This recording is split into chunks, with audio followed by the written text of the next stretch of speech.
ซื้อซื้อหยังก็บวงอ๋อแล้วคนนี้ล่ะวินอ๋อน้องวินเนาะสองสาวงามแท้ดีได้รู้จักเนอะเนาะอยู่บ้านในเมืองใดล่ะ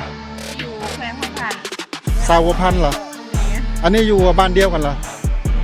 หรือว่าอยู่คนละแขวงบ้านเดียวอ๋ออยู่บ้านเดียวเนาะ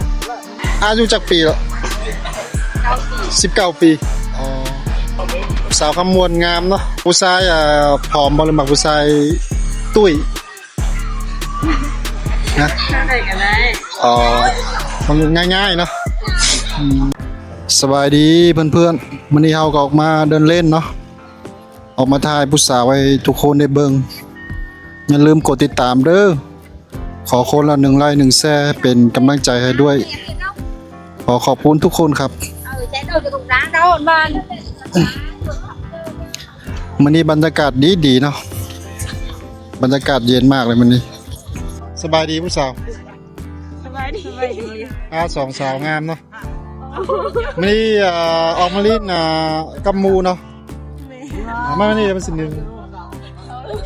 คนหลายวันนี้มาลิ้นรู้สึกเป็นแนวใดก็มีความสุขอ๋อวันนี้มีความสุขเนาะออกมาลิ้นบ่อยปะหากอะไรมีเวลาหากอ๋อจากอะไรมีเวลามาเนาะมันนี่ออกมาลิ้นออกรถหยังก็มันนี่มารถหยังแท็กซี่เนาะโดนออกเตือนเนาะผู้สาวชื่อหยังแนะนำตัวหน่อยคนนี้คนชื่อบวงเหรอบวง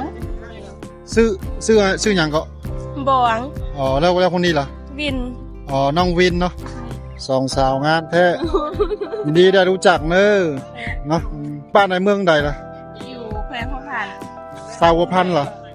อันนี้อยู่บ้านเดียวกันเหรอหรือว่าอยู่คนละแขวงอยู่บ้านเดียวอ๋ออยู่บ้านเดียวเนาะเป็นน้องกันบ่หรือว่าเป็นหมู่กันเป็นหมู่กันไม่น้องกับเป็นหมู่กันอ๋อเป็นหมู่กันเนาะเป็นทั้งสองอายุจักปีแล้วได้เก่าแล้ว19แล้วปัจจุบันเฮ็ดเวียกเกี่ยวกับหยังก็อยู่ร้านอาหารอ๋ออยู่ร้านอาหารเนาะเฮ็ดเวียกอยู่บ่อนเดียวกันเหรออ๋อบ่อนเดียวได้เงินเดือนดีปะธรรมดาการบ่ดีปานใดอ๋อเดือนนึงเท่าไหร่สมัครเปิดได้ปะ3.5 ล้านอ๋อ3.5 ล้านนี่คือกินอยู่กับเพื่อนบ่กินอยู่กับเขาเลยอ๋อกินอยู่กับเขาเนาะเราเริ่มเฮ็ดเวียกจากโมงถึงจากโมงเริ่มเวียกกัน8 โมงแล้วก็พอถึง1 โมงหรือว่า2 โมงครับ4 โมงอ๋อโดยก็เริ่มเฮ็ดเวียก8 โมงเช้าถึง1 ทุ่มเนาะแล้วรู้สึกเป็นยังไงเวียกปัจจุบันรู้สึกเมื่อยหลายเพราะว่าลูกค้ามันรู้สึกเมื่อยหลายเนาะพลังงานก็น้อยเดย์แล้วเวียกก็เริ่มหนักเลยเพราะว่ามันมีลูกค้ามาหลายช่วงนี้มันเป็นอันห้างเขาหับนักคนท่องเที่ยวโดยเป็นอาหารซีนพออะไรเมาแล้วว่าความฝันมักให้เวียกเกี่ยวกับหยังครับแม่นว่าต้องมีสิมีความฝันมาแบบจากเฮ็ดเวียกเกี่ยวกับแนวใดมี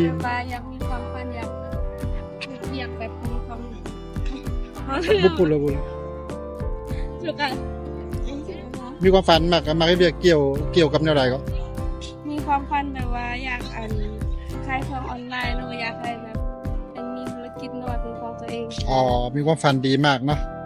ขอให้ประสบความสำเร็จเด้อความฝันจากเป็นแม่ค้าออนไลน์เนาะแล้วถ้าเกิดได้พักเวียก1 มื้อมีเวลาว่างผู้สาวจะเฮ็ดหยังก็มาไปลิ้นบ่ถ้าเกิดมีเวลาว่างอยากไปลิ้นแต่ว่าเดือนนึงเขาบางมื้อเขาก็ได้พักบางมื้อเขาก็บ่ได้พักอ๋อมันเหนื่อยเนาะเราเพิ่งมาจากบ้านหรือว่าแนวใดก็มาได้2 เดือนปลายอ๋อ2 เดือนปลายเนาะก็คิดฮอดบ้านเนาะ กินฮอดอยู่เลยว่าอยากเมื่อถึง แล้วสงกรานต์เมื่อบ้านบ่ ไม่ได้หมู่ อ๋อบ่ได้เมื่อเนาะแล้วรู้สึกเป็นจังไดชีวิตระหว่างในเมืองกับต่างแขง มันต่างกันหลายเพราะว่าเขาอยู่บ้านเขาอยากแบบเขาอยากกินหยังเขาก็ได้เขาอยากกินแบบของบ้านๆเขาก็บ่ได้กินเขาบ่ได้ต่ออันได้ซื้อได้หยังเขามีแต่ว่าเขาไปโลดสอบแล้วมีความสุขคนละแบบเขาอยู่ตรงเมืองถ้าเขาบ่มีเงินเขาก็บ่ได้กินเพราะว่าอยู่ตรงเมืองเขาต้องได้ใช้จ่ายเงินมันคืออยู่บ้านเขาบ่ได้เขาอยากได้หยังเขา โดยพออยู่ในเมืองใช้จ่ายมันหลายเนาะมากบ่ กลับมาอยู่เขามันก็อยากไปเฮ็ดอยู่แต่ว่าเขาบ่มีความสามารถ โอ้ยก็มีเวียกทำเวียกธรรมดาเวียกบ่ต้องการความสม่ำก็หลาย แล้วสำหรับผู้สาวนี่เฮ็ดเวียกได้เงินเดือนเท่าไหร่คือจะโอเค เอารายประมาณ 6-7 ล้านก็พอแล้วสำหรับเราเนาะเพราะว่าเขาบ่ได้มีความสามารถอย่างไรก็เป็นแค่เพียงคนเขาว่า ก็ประมาณ 6-7 ล้านเนาะ 7 ล้านก็ถือว่าได้แล้วเนาะ เดี๋ยวนี้ค่าของชีพมันแพงเนาะก็ต้องแบบได้สูงหน่อยเนาะ ได้สำนันนะ แล้วฉะนั้นก็พอเนาะแล้วผู้สาวนี่มักแต่งกินบ่ มาก ป้าดผู้สาวสองสาวนี่มักแต่งกินเด้อ ได้กินปกติ อ๋อ เพราะว่าอยู่หาดก็มีแบบ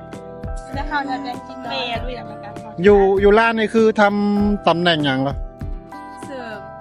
เสิร์ฟเนาะเสิร์ฟมันก็ได้ทิปดีเลย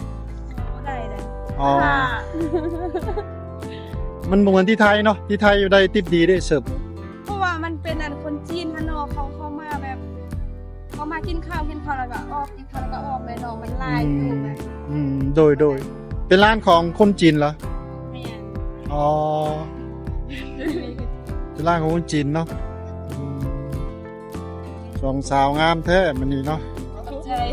เอาถามสเปคหรือว่ามักผู้ชายแนวใดเข้าเรื่องสำคัญดีกว่า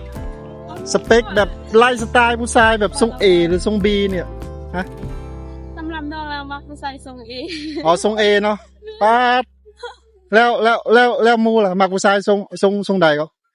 แบบไหนก็ได้ แล้วต้องมีสเปคของ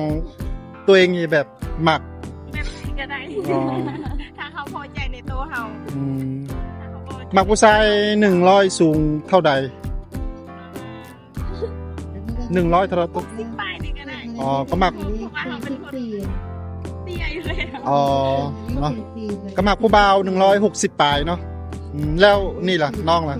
ถ้าพวก10 ป้าย 60ปลายแต่น้องปัจจุบัน100เท่าใดก็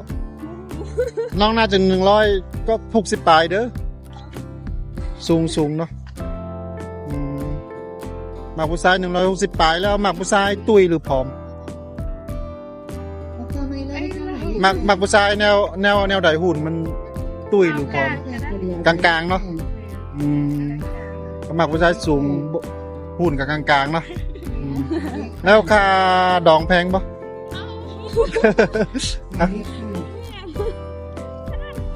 อ๋อต้องพ่อแม่รวมเนาะ แม่เขา สองสาวมันนี่ก็ออกมาเดินเล่นเนาะออกมาเดินเล่นหรือว่าออกมาหาคู่เนี่ยอ๋อนางลิ้นเนาะไปไหนมาไปช้อปปิ้งมาเหรออ๋อมันนี่รู้สึกบรรยากาศเย็นดีเนาะเดี๋ยวเดินมาก็มีผู้บ่าวมาขอเบอร์เลยสองสาวนี่เดี๋ยวเดินมาก็มีผู้บ่าวมาแนมดิมันนี่ขอให้เที่ยวมีความสุขเด้อเนาะโอเคขอบใจหลายเด้อผมมีผู้บ่าวโอ้ยงามขนาดนี้มีผู้บ่าวอายุจักปีละ19 ปีอ๋ออยู่แขวงใดผู้สาวคำมวนสาวคำมวนงามเนาะอ๋อมีเวียกไม่เวียกได้จักปีละ3 ปีอ๋อเฮ็ดเวียกเกี่ยวกับหยังอะอะไรอะแม่เลี้ยงมีเลี้ยงเด็ก อ๋อแม่เลี้ยงเด็กอ๋อสิเก่งเนาะ แม่เลี้ยงเด็ก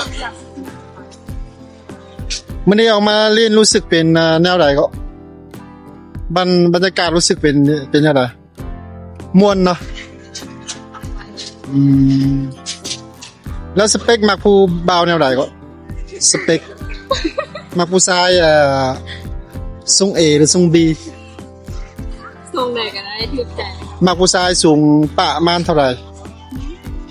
ต้องมักผู้ชายสูงบ่หรือมักผู้ชายเตี้ย สูงก่อน อ๋อสูงกว่าเนาะเอาอย่างน้องสูงเท่าไหร่ก็ สูง60อ๋อก็มักผู้ชายสูง170เนาะ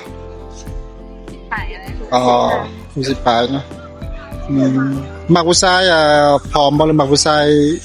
ตุ้ยนะ ไหนก็ได้ อ๋อทำง่ายๆเนาะ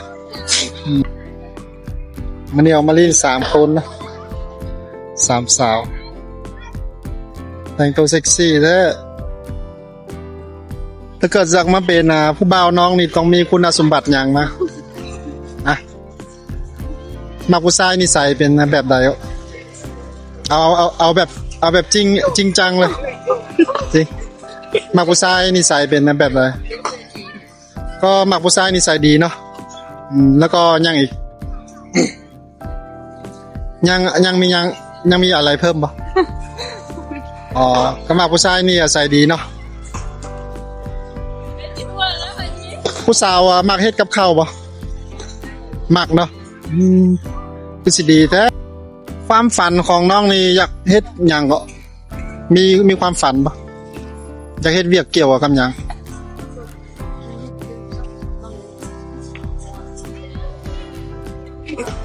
นะหรือว่าบ่ทันมี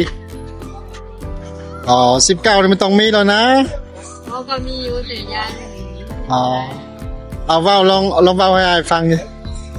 อาจจะให้คำปรึกษา จริงๆลองเว้าให้อายเบิ่งฟังมันความฝันที่อยากเฮ็ดหยังก็แม่น เรียนซักเนี่ย อ๋อความฝันก็อยากเรียนตัดเครื่องอ๋อมันบ่ยากนี่เรียนตัดเครื่องมันง่ายเด้ เขาเลยที่ไหน ยังไม่ทันได้ อ๋อพอดีอายมีหมู่เขาเปิดร้านตัดเครื่องเขาก็ต้องหาพนักงาน ความฝันก็อยากเป็นเจ้าของร้านตัดเครื่องเนาะขอให้ความฝันประสบความสำเร็จเด้อออกมาลินบ่อยบ่หรือโดนออกเตืออ๋อโดนออกเตือนเนาะผู้แสดงก็สิเหงาแล้ว